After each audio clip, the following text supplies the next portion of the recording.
What's up, guys, and welcome back to another episode of the Barbados Walker. I am your host, Andrew, and today we're going to be walking around Bridgetown while I tell you things that I don't like about Barbados. But before we continue, I just want to make an announcement that this is going to be the first video of our daily video series. We are going to start having daily videos. So for those of you who have been looking forward to this day, it is finally here.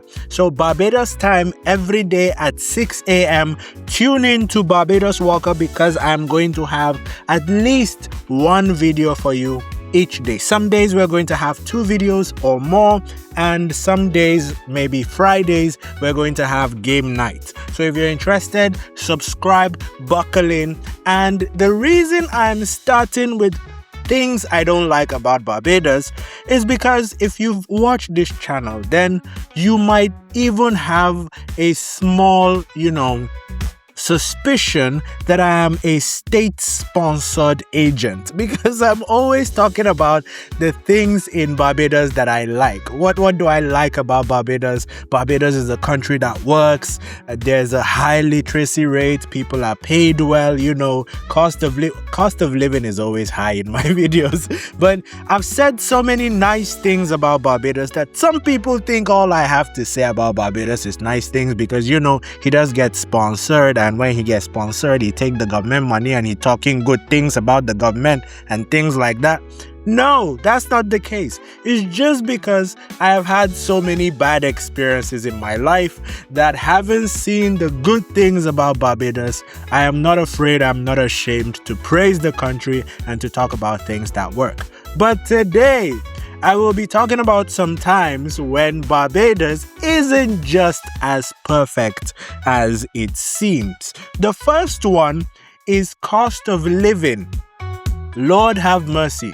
The cost of living in Barbados, whether you're coming from outside Barbados or you've grown up here your entire life, you know that the cost of living here is high. The quality of life, yes, is high. Yes, the quality of life is good. Healthcare, literacy rate, electricity, water, all of this stuff, basic amenities are here. But when you go past just living your everyday life, like you just want to survive, to you actually want to do stuff, you want to buy stuff, you want to go to places, the cost of living skyrockets very, very quickly. A very good example is this year, a few months ago, I had to get a surgical extraction of my wisdom tooth. Now, that thing is very painful. I don't wish it on my worst enemy. So it had to go. It had to go, right? But when I went and I finally got it done, by the way, the reason I got it done this year, even though I wanted to do it for like 2 or 3 years, was because of the price. When I eventually got it done, because I didn't want it to get to the stage where it becomes a medical emergency, I had to pay over 2,000 Bajan dollars. 2,000 Bajan dollars. That is 1,000 US dollars to just take out a tooth. Not my entire 32 teeth, not all of them, just one tooth cost that amount. And that is just a tooth. If you're talking about electronics, the electronics here are more expensive because when they are bought, they have to go through customs and shipping, and then people put their own price on it and to make profit. And before you know it, the price of the same thing you could get outside Barbados becomes sometimes even twice as expensive as it would normally be, especially if you're buying things like phones and speakers. Those things are very expensive in Barbados, extremely expensive. So that's one of the things I don't like. If there is a way that we can get the same nice things, but for a little bit less, that would be beautiful. And this applies to also things like, rent, when you're going shopping for clothes, many things are just very highly priced. If we can get those same nice things, but for lower prices, that would just be perfect. And speaking about shopping, one other thing that I don't really like about Barbados is that there are many shops that are closed on Mondays. Not so many that it disrupts your entire week or whatever, but enough that it is significant, enough that you notice. You go to a place and you want to buy something and they tell you, no, we don't open on Mondays. You come Tuesday to Friday. And I've said this on my video before. I don't know why. Like, Monday in the human race seems like a day when we have all agreed to work, to put in a lot of work economically, in business. It seems like the perfect start to the working week. But for some reason, many shops have decided to close in Barbados on Mondays. So if you know any reason why, just let me know. Like today I went to a place where you can donate items that you don't want anymore. You want to donate, I went there and they were closed. They don't accept donations on Mondays. And I didn't get it. It's donations. I'm trying to give you something for your business or your charity or whatever it is you're doing. I'm trying to donate. And you don't want it on a Monday. It doesn't make sense. Anyway, I don't know. If you know the reason why people normally do that, please leave it in the comment section. Let all of us learn. Another one is customer service. Customer service in Barbados is very poor. Like, even if you Google it, in fact, there is an entire Facebook group dedicated to customer service in Barbados, and you can find it. And you see a lot of people talking about how horrible the customer service experience they had was.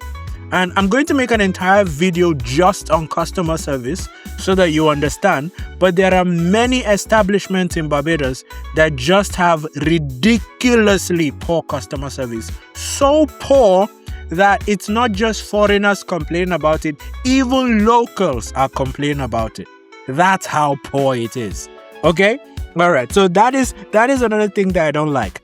Then I have the category of driving. If you're driving in Barbados, you're going to experience all of what I'm going to talk about right now. But before I continue, make sure you make sure you've subscribed, because I'm going to be answering questions on immigration, getting jobs in Barbados, living in Barbados, the general stuff that I talk about on this channel. And if you want to see all of that, then make sure you are subscribed. Click the subscribe and turn on notifications and all of that. Okay, let's continue. So driving in Barbados, the first thing I don't like is ZRs. Let me tell you, ZRs, if you don't live in Barbados, you don't know what ZRs are. They are these transport buses. They are white with red stripes, and they are the public transport system, right? ZRs have dedicated bus stops that they stop and pick passengers at. However, you could be driving behind a ZR and there is a passenger he wants to pick. It's not a bus stop. It's not a dedicated place where ZRs can park, but they just stop in the middle of the lane to pick somebody or to drop somebody off. It doesn't matter how many people are behind them. It doesn't matter what the traffic laws or rules are. They will just stop in the middle of the road. There's another one they do. They just stop to gist, to discuss, have conversation with another ZR that is coming on the opposite lane. Like, I don't get it. Don't just stop in the middle of the road. Move. Get to the bus stop and stop. I don't know why they do that. Before I started driving in Barbados, I used to hear locals, because I'll be getting lifts, rides, like when I'm going to church or something like that, and they are going to be, you hear a lot of locals when I'm in their car complaining about ZR. It's like it's a national pain point that ZRs don't follow traffic rules. And for some reason, it has been happening for years, since I came to Barbados in 2022, and this is 2026, and nothing has changed. I don't know why. The other one is this one I think is more funny than annoying, is when you see pedestrians trying to cross the road without a zebra crossing. Sometimes you'll be driving and there's no zebra crossing, nothing, and a pedestrian will be trying to cross the road, and they take 1 step or 2 steps into the road, and then they just stop and start looking at you. And every time I keep thinking, well, you've already started crossing. What am I going to do? Hit you? If you've already started crossing, finish. If you wanted me to pass, why didn't you let me drive past before you started crossing? You just stepped into the road, no zebra crossing, no red light, nothing. And now you're looking at me wondering whether I'm going to keep driving. Of course I'm going to stop. I'm not going to hit you. Now move so that I can keep driving. But no, they're just going to stand in the middle of the road and keep looking at you to see whether you're going to hit them. I don't get it. And cars do this too sometimes. Like when a car is trying to come out of a junction or an intersection or whatever, and you have the right of way, but they're trying to come out, they know you have the right of way and you have to give way for them before they can come out. They're going to put in the front part of the car and then stop. Like the front of your car is already blocking the road. What am I supposed to do? You have to go. Just keep going. Just enter and drive. But they're going to stop there and start looking at you and waiting to see if you're going to let them drive. Like there's nothing I can do. You've already put us in this situation. But I think this pedestrian and car, is more ridiculously hilarious than it is annoying. But for the other ones, these are some of my pet peeves. In my next video, I'm going to talk about the customer service one. That one drives me crazy. And when I tell you the customer service story, you can comment some of your stories under this post so that I will include it in my next video, so that we all know what to expect from customer service in Barbados, and maybe some tips and tricks on how to get better service. Thank you very much for watching. I'll see you in the next video. Bye-bye.